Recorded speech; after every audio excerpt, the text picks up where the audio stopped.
Blessed are the peacemakers.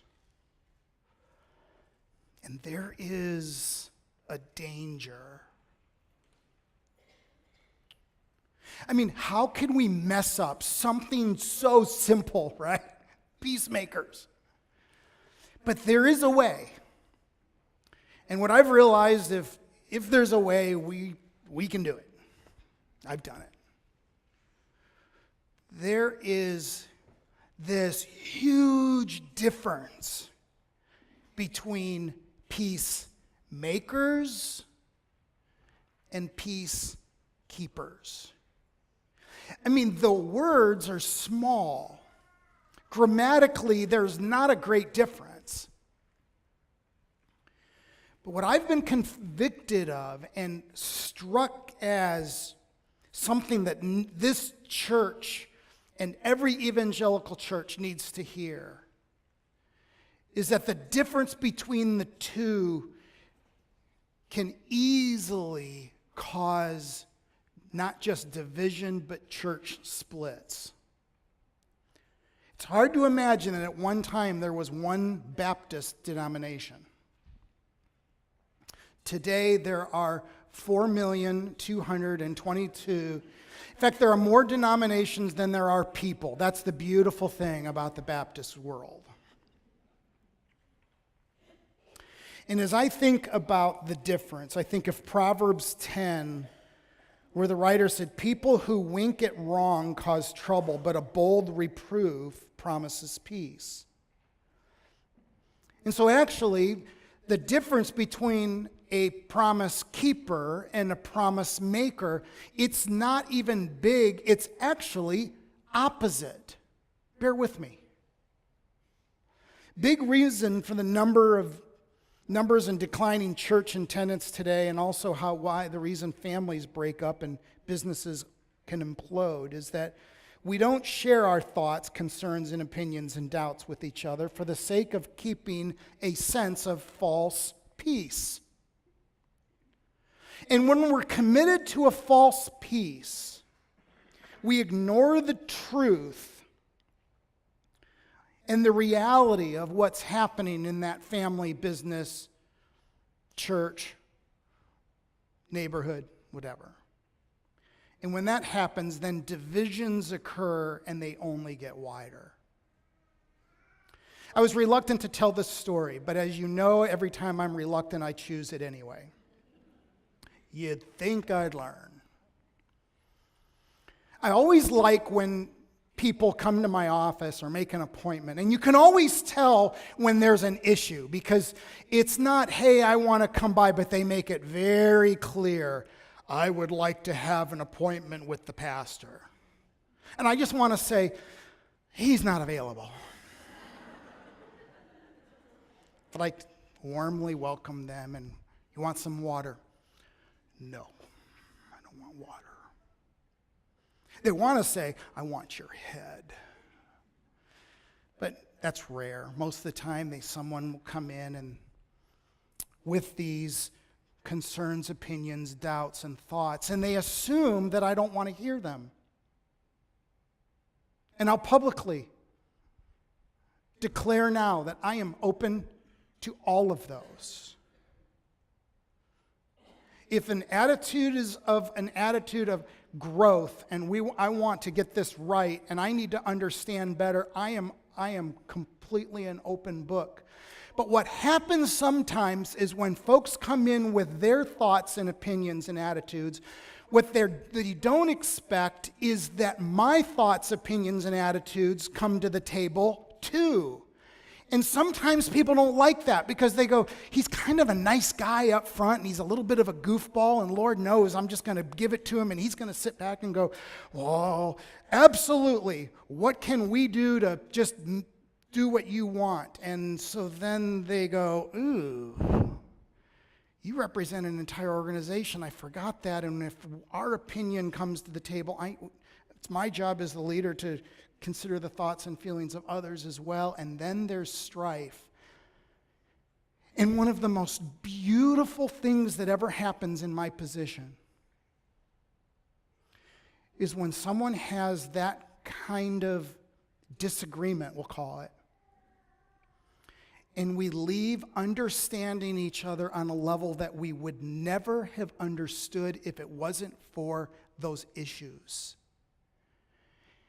And suddenly God takes something that could have created division in yet another denomination, and God says, no, not only are you going to come together and be okay, you're going to come together and be way better than you've ever been.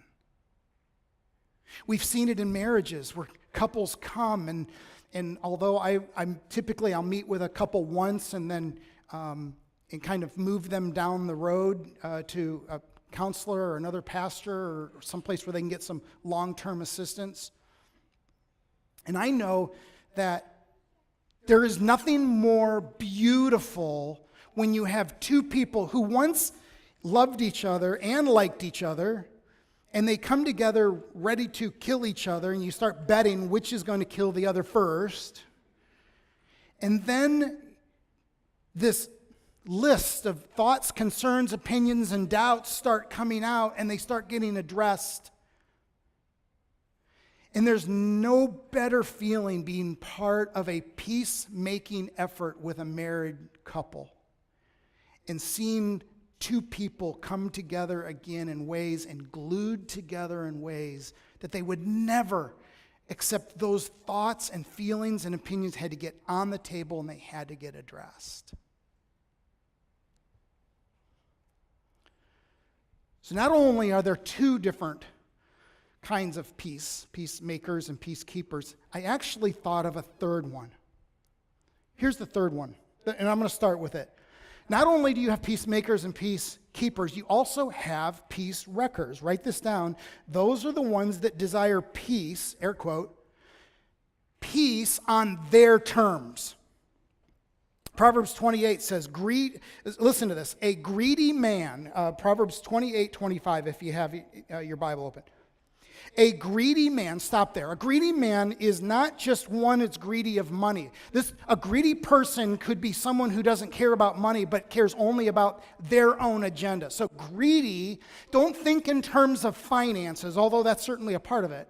But it's someone who says, mine, my opinion, my church, my policy, my ministry, my direction. Whatever it is that greedy person possesses as theirs, that's a greedy person. So a greedy man stirs up strife, but the one who trusts in the Lord will be enriched. So you have this idea that he says, those that are greedy, those that begin the conflict, begin the so-called conflict resolution with an attitude that says we're going to somehow get this right. This person says we're going to get it right. If you come my way, I'm not budging and coming yours because I'm right and you're wrong. There is nothing more damaging than that attitude. Rarely do people say it because they're smart enough to know that you can't say that. But they'll feel it and they'll believe it. And so a peace wrecker comes to the table and he says this, I want peace. Code for, I want you to be quiet and follow and listen to me. But it's not a very good code because you can break that code so quickly as you get to know them. There's 4 things that I wrote down regarding this person under peace wrecker. If you're taking notes, you might want to jot these down. Number 1 is these folks love conflict. In other words, they're a bully. These people can easily be a bully. These are the people that blow past any thought that you might have. Because, here's one reason, because you don't understand. You don't get it. You're too young. You weren't around back then. You didn't know those people. You don't have this degree. You don't have this experience. This person loves conflict. They love the idea that if they're not doing this with someone, then why live a life? The first person's bully. Second thing about this person is often their opinions are right and everyone else is wrong. And so if the first word is bully, the second one is arrogant. It's when you come to the table and as a peace wrecker you say, I am right, period, end of story. And so they tend to gather around them people who are only going to give them things that they already know they believe. In other words, they're going to put people around them, they're going to endorse or confirm their own opinions. One reason is because it's exhausting to hang out with a peace wrecker. When someone is a peace wrecker, that is when they want peace on their terms, it is the most exhausting, tiring thing. And so often people just throw their hands up like, whatever, I don't care anymore. Peace wreckers say, I want peace. Shut up, I want peace. Right? Sat with a couple about 6 months ago, not from this church actually. And she was 4 foot nothing, 80 pounds wet. He was big old construction guy. I mean, he could drive nails with one swing. I don't know. I'm not in construction. They can put nails in fast. It was going so well, and then it just fell apart. And it was his way or no one's way. In every area and arena of his life, except one. That wife about that big. And he was a peace wrecker, and he could not understand why his wife and family would not succumb to his approach to creating peace, and she wouldn't. And while we're talking in my office, I remember thinking, you go, girl. Be strong. And her opinion was, I don't have a choice. For the sake of this marriage and for this family and for our couple kiddos, I don't have a choice. And she was eating his lunch, and I loved it, and he didn't.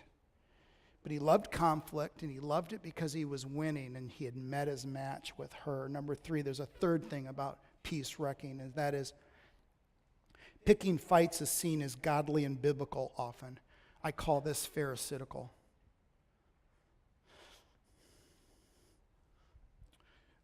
Nothing more interesting when someone comes and they open up the Bible with a verse that they spent 2 weeks looking for, and they pull it out and they read it and they go, there. Yeah, checkmate. And I go, are you familiar with the context of that passage? And they go, wait, what? No, it's not what the passage says at all. Actually, open it up again. And we start talking and dialoguing, and they go, oh, I guess I'm going to have to go back to the drawing board. You do that. Come back when you're ready. Sometimes, peace wreckers, not only can they be bullies, not only can they be arrogant, they also can be pharisaical, and they can create in them an importance on the things in their life that they view as important, but not necessarily Jesus. There's awful good pastors, and I've never dealt with this ever, but there's good men who have hit their head against brick walls because of someone, whether it's a board member or whether it's someone in the church influential, or they come and they're high profile, or whatever it is, or just loud. And the they're picking arguments and they're picking fights and they're creating fights because they want their opinion, but they see this as of God. And having a conversation about what's from God and what's not from God, and all of the millions of things in the middle that are more subjective and gray. But there's nothing gray often for a peace wrecker. It's always right or wrong. It's always good or bad. It's always the best or the worst. And so there's no room to wiggle. There's no room for conversation. Because having a conversation with you about something in the middle and the gray is that in of itself can be compromising to them. And they don't have room for compromising. Compromising says, I'm giving in to what's wrong, and I'll never do that. I'm going to stay the course. I saw this once. They left, and they said, we're going to start our own church. Great. And it was him and his wife and 3 kids until 2 kids decided to leave. But it was a pure church. And everyone believed what he had. And there's a 4th thing regarding a peace wrecker that we need to know, and it's often little or no regard for the care of others. And the word that I have there is just careless. This isn't about caring and loving. Listen to this, Titus 3. As for a person who stirs up division, after warning him once, and then after warning him twice, have nothing to do with him. For those who create division and carry their own agenda, these are men and women who are saying, it is my way or the highway. It is not about people. It's not about what's going on inside people's hearts. And it's not what's happening in people's lives. And I care about my agenda. And so in Titus, the command here is after you've warned them, do nothing with them. And there is nothing harder to do than doing that. And in my 31 years of in ministry, I think it's only come to that once or twice, and it is painful. And for the pastor who enjoys that, there's something wrong in that picture. And if it ever gets to that point with somebody, it should be the most painful thing in someone's heart and someone's gut. Dealing with a peace wrecker, because they work incognito, it is one of the most difficult things to do within a church. By the way, I'm not preaching this for any reason except it's in the text. It's one of the beautiful things when you preach through the Beatitudes. I barely knew the Beatitudes. I couldn't have preached more than 20 minutes on the whole thing 6 weeks ago. But when the text says that, you've got to kind of perk up, and then you also have to say, am I a peace wrecker? I mean, am I? Because I can be a peace wrecker. It doesn't matter whether you're at the top, whether you're at the bottom, when you're at the side, when you're new, when you're old, when you're experienced, when you're young. Those things don't matter. I think it's a fair question, am I a peace wrecker? There's a second thing, and that is peacekeepers. And this is those that desire peace at all costs. So these are the ones that they'll do anything they can do to just keep peace. Oftentimes, if you're into the birth order, you guys have read a little bit of that. Yeah, sometimes the middle child is the peacekeeper of sorts in the family, and the ones that are going to do everything they can to kind of keep everyone good and feeling good. And there's some things about the peacekeeper that you need to understand. Number one is they compromise, or they're okay with compromising their principles. That is, they can become weak. And when you compromise your principles, you go, I've got a higher principle. So there are principles in my life that I need to keep, but there's one that trumps all of those principles, and that is, I don't want people arguing, and I don't want people saying difficult things. And I want to make sure that everyone is nice. This is the group of people that they know kumbaya in 20 languages. And already at any moment ready to pull out their harp and lead us.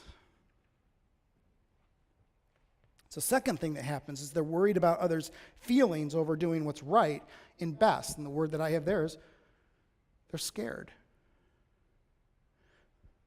I know that for the sake of the organization, I know for the sake of the family, I know for the sake of the business that this has to happen, but what are they going to feel? And so you have a bottleneck. You have a choice to make. And you have something that's clogging that bottleneck, and there's one thing in the middle, and everyone in the room, or everyone in the family, everyone in the organization knows what that is. But someone's going to have to talk about that.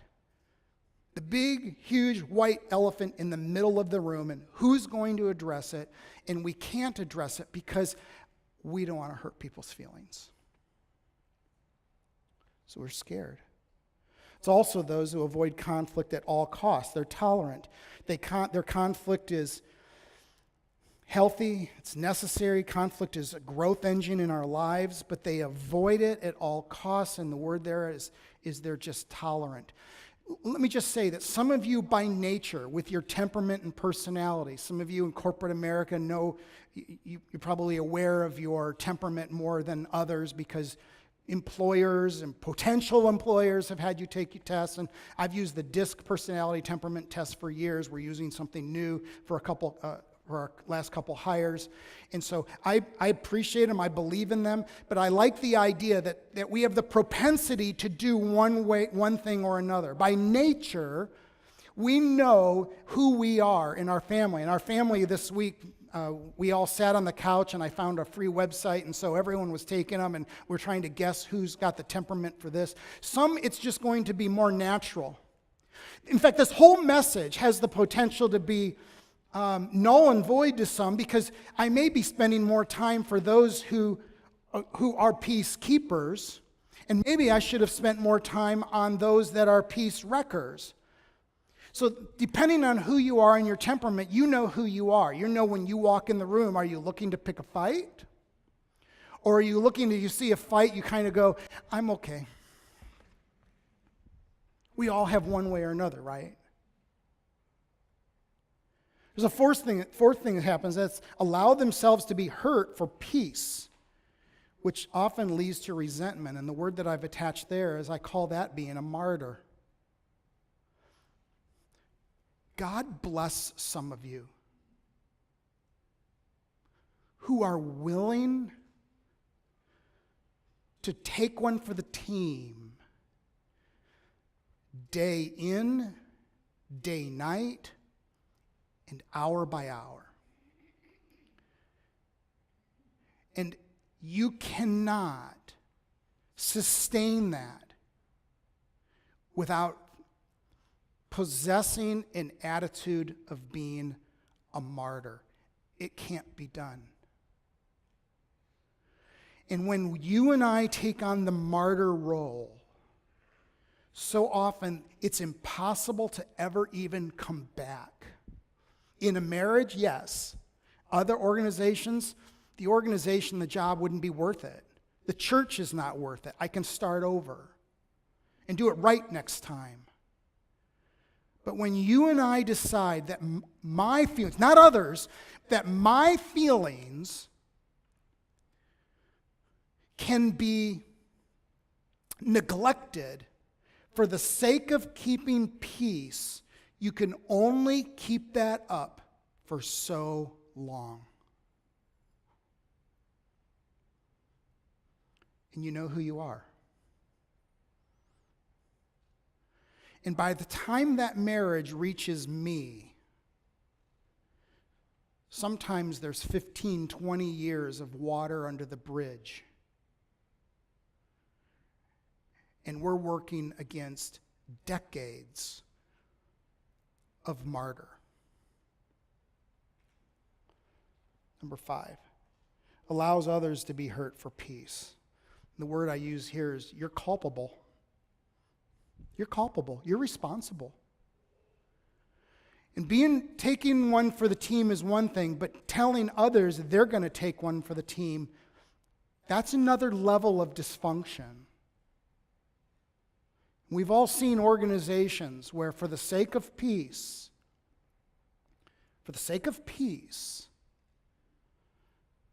we're going to let him or her get abused. We're going to let him or her get neglected.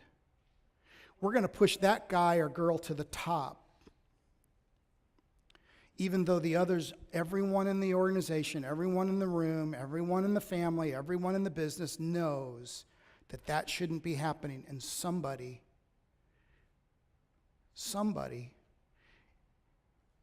is, for the sake of peace, neglecting what needs to happen. There's a third. I'm running out of time. Here we go. Listen quickly. I'll talk quickly. Peacemakers. That is those that have the desire for real peace when feasible. You say, why feasible? Romans 12 says, if possible, so far as it depends on you, live peacefully with all. So Paul's saying, peace between two people, two organizations, within organizations, two countries, if feasible, do it. But sometimes it's not. At least it's not on your timetable. Number one is we've got to be honest about our passions. The word that I've chosen there is truthful. We have to be honest about our passions. I love the fact that in a peacemaking relationship, that someone is fully aware that they have permission to share what they're really feeling.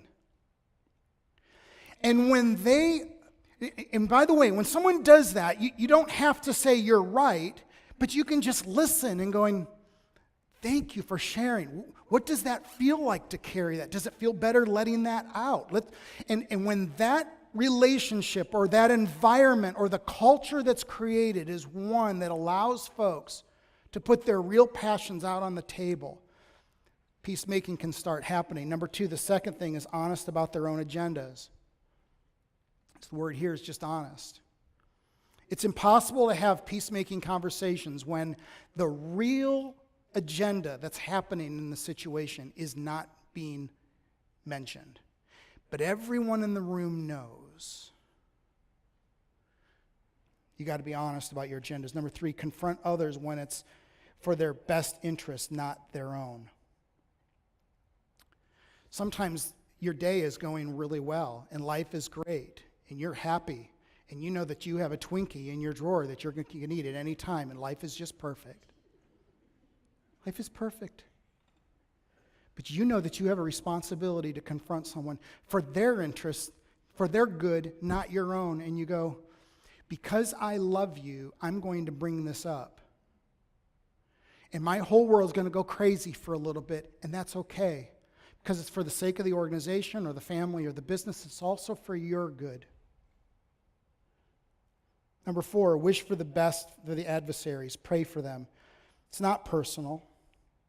This person is more important than being right. And so as I have a peacemaking relationship with this person, I'm going to open myself up and there is going to be a risk that I take in being hurt and being misunderstood. And here's the one that hurts me.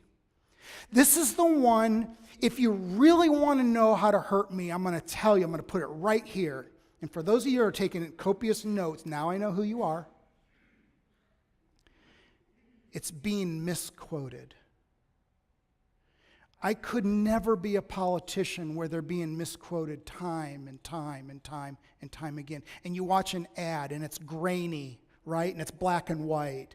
And it looks like it was filmed in the basement of somewhere in Chicago. And you got the picture, didn't you? Yeah. And then they go, and this is what they said. And then you give you a 4-second blurb and they go, see, from the devil.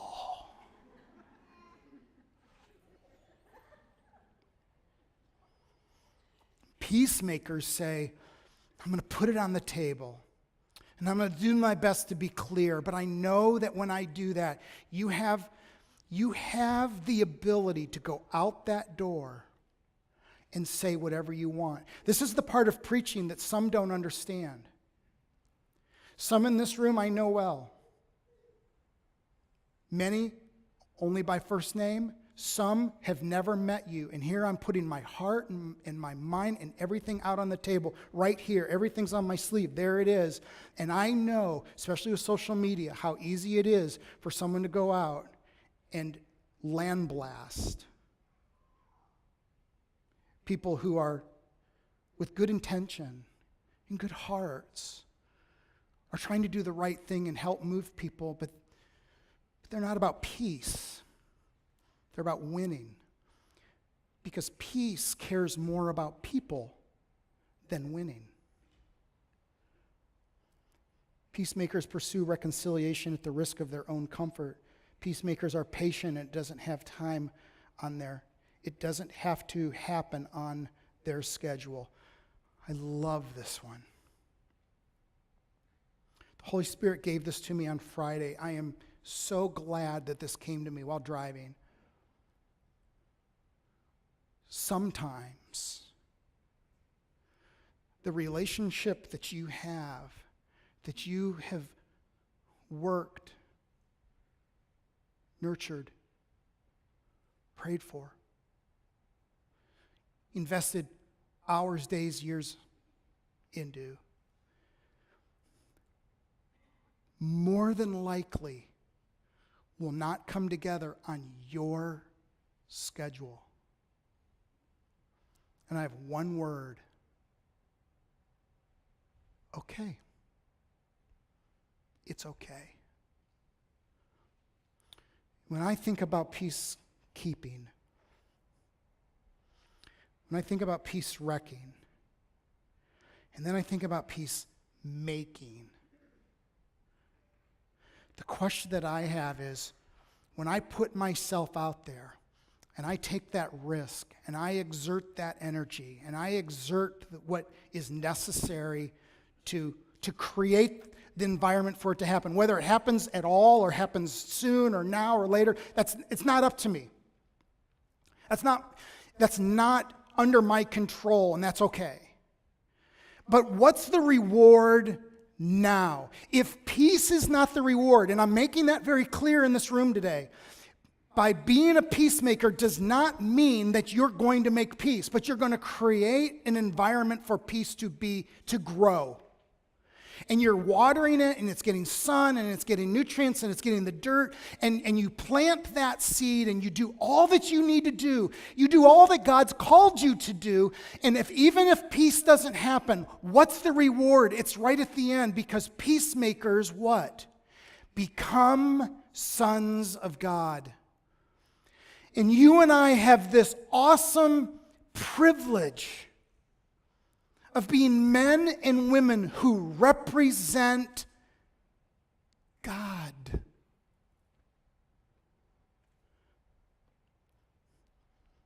1 Peter, finally all of you who have united in mind, sympathy, brotherly love, and tender heart, and a humble mind. So there's that culture of peace created. Do not repay evil with evil or rivaling, but on the contrary, bless. For to you were called, that you may obtain a blessing. The goal is not to win. The goal is to represent God with a pure heart. No better segue into communion. I'm going to ask the ushers to come down and start making their way, and the Billy to come up and the team. But here's the deal. God did something 2,000 years ago that set the table for the ultimate peacemaking venture. And he comes along and he says, you are the last that deserve peace. And God sends his son Jesus, and he nails him to the cross, and on the third day he rose from the dead, and he defeated sin and death. And opening up a relationship with God. And if you don't have that confidence, you can have it. Because you've done nothing to deserve it. You've done nothing to deserve it. Are you a peace wrecker? You peacekeeper? Or are you a peacemaker?